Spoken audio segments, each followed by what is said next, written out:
The SIU was briefing the Standing Committee on Public Accounts earlier today.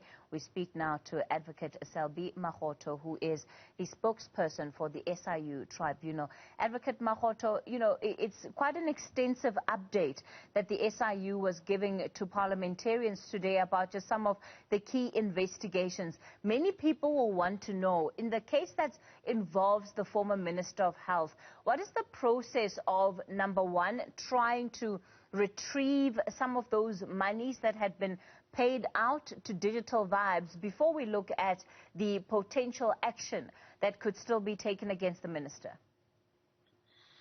Thank you very much, SK. Good afternoon to the viewers. Indeed, as the SIU had been to Scopa today, we followed the proceedings with keen interest.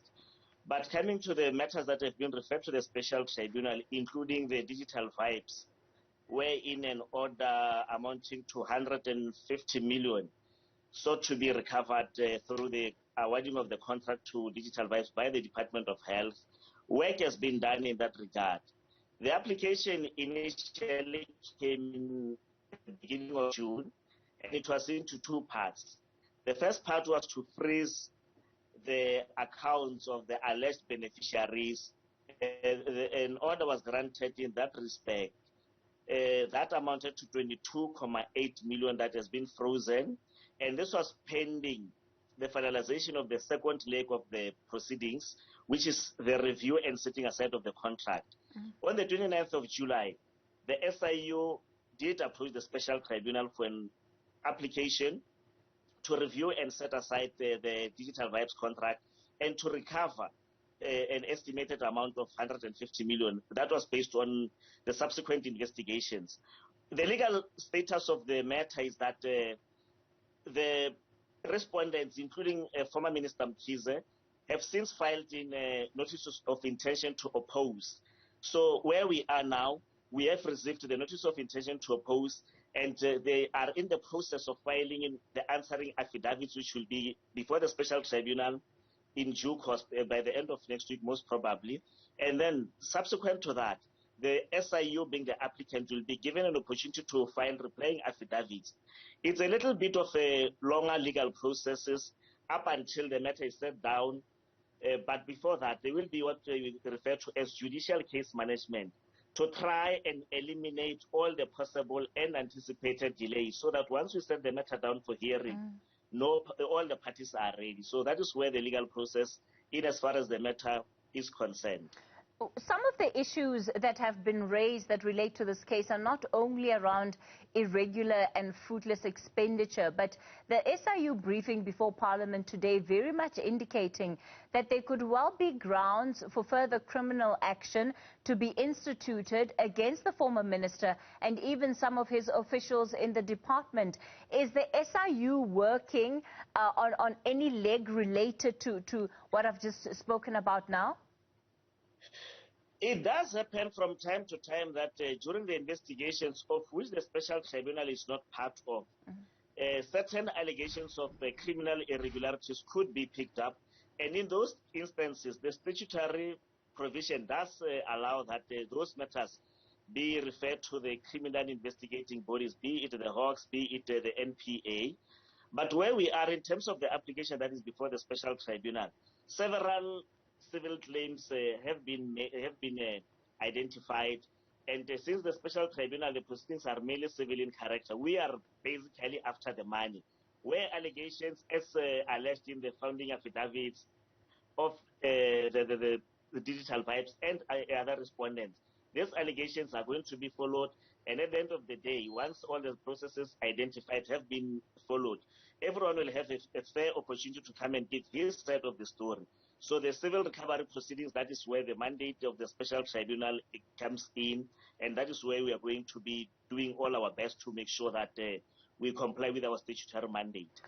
Right now, you have cases amounting to almost 1.4 billion rand that have been referred to you by the SIU. How much of that money have you been able to recover so far? And do you think you're going to be able to meet the deadline that was initially set by the president when he formed the tribunal? Well, maybe taking it from the latter, we will not be in a position to finish all the work within the time frame given to the special tribunal by the president. And to that effect, internal discussions have commenced to alert the president through the Minister of Justice that we will not be ready to finish all the work that has been assigned. Remember, when the special tribunal was established, there was no hint that there was going to be COVID, and as such, we were focusing on other civil recovery proceedings. Now, with the COVID having come into the picture, it has now redefined the scope of the special tribunal.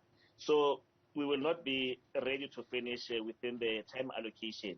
Coming back to the issue of how much has been recovered, at this stage, it has not been quantified because remember, on daily basis, orders are being granted, applications come in, but we did report on some of the matters that have been before the special tribunal. You'll remember the 139 million contracts involving the Department of Health. That matter is currently before the special tribunal. We were just delayed by the interlocutory applications that came in when we were supposed to take the matter on trial. So we have scheduled the matter for October. We have got the matter of the bed bridge, that bed bridge border post, that is also set for trial in October, the 4th to the 8th of October. And the Eastern Cape one is being done, the 10 million scooter project. We have just finished last week the hearing into the multi-million contract, PPE contract involving the SIU, in the matter between the SIU and the MEC for Provincial Treasury being the respondent and the MEC for Health in the province of the Free State. Arguments have been had, and as such, we are just about to grant a judgment within the next few weeks. I think in the next 2 to 3 weeks, the presiding judge will be ready and an appropriate order and judgment will be granted. So it is not immediately, but cumulatively, the special tribunal over the past 2 years has been able to grant orders to the value of 4 billion. And the statutory, the mandate was to recover 14.9 billion. So we still have 10 billion or so to recover. Advocate Makgotho, just before I let you go, let's talk a little bit about these talks for an potentially an extension. Is that when you talk about the fact that you're not going to be able to complete your work within the prescribed mandate, are we looking for an extension here? Are we likely to see an extension?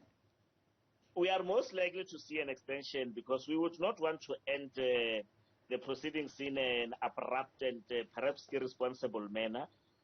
Most of our cases, remember we're dealing with legal cases here, so there are quite a number of exchange of pleadings to and from. And some of the matters actually will not be finalized even in this calendar year. So they have been set down for beyond March next year. So we do believe that the necessary authorities will find reason to extend the work of the special tribunal. Hence, I indicated that discussions in that regard have commenced, and we are hoping for a positive outcome. All right, let's leave it there for tonight. That was Advocate Selby Makgotho. He is the SIU Tribunal spokesperson.